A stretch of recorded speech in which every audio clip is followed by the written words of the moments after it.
नमस्कार, मी शिल्पा टेंबे। दत्त संप्रदायामध्ये थोरले स्वामी महाराज म्हणून ज्यांना ओळखलं जातं ते म्हणजे परमहंस परिव्राजकाचार्य श्री वासुदेवानंद सरस्वती टेंबे स्वामी महाराज। आत्ताच्या युगामध्ये त्यांच्या इतका कडक संन्यास धर्माचा पालन करणारा यतिश्रेष्ठ विरळाच बघायला मिळेल। त्यांची ग्रंथसंपदा, त्यांचं लिखाण हे खूप मोठं आहे। त्यांच्या अनेक स्तोत्रापैकी एक खूप प्रसिद्ध असणारं स्तोत्र म्हणजे घोर कष्टोद्धारण स्तोत्र। अतिशय प्रभावी असं हे स्तोत्र आहे।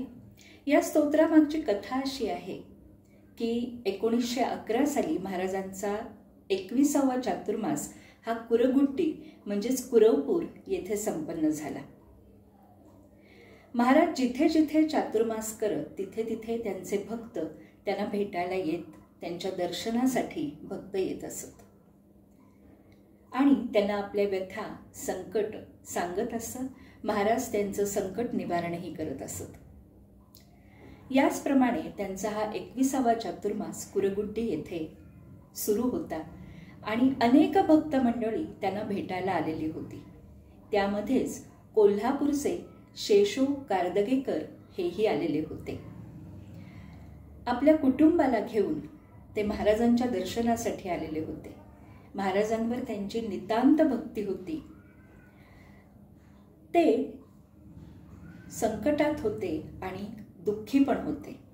दुःखाचं कारण असं होतं की त्यांना संतान सुख नव्हतं आणि संकट असं होतं की त्यांच्यावर प्रचंड कर्ज झालेलं होतं।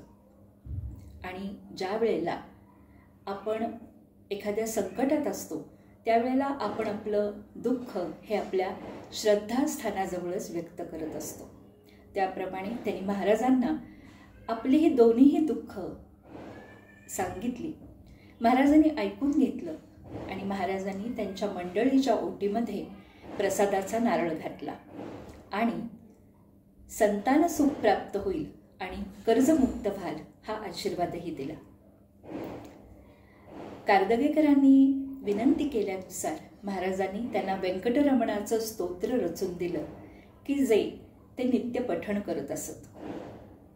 कालांतराने कारदगेकरांचं कर्ज फिटलं, त्यांना संतान सुख प्राप्त झालं आणि मग त्यांनी महाराजांना अशी विनंती केली की आपल्या इतर भक्तांसाठी पण आपण संकट निवारण स्तोत्र रचून द्यावं। आणि मग महाराजांनी ह्या घोर कष्टोद्धारण स्तोत्राची रचना केली। हे स्तोत्र अत्यंत प्रभावी आहे। जर हे नित्य नियमाने रोज याचं पठण केलं तर निश्चितच आपल्यावरती दत्तकृपा होते, आपण दत्तकृपेला प्राप्त होतो।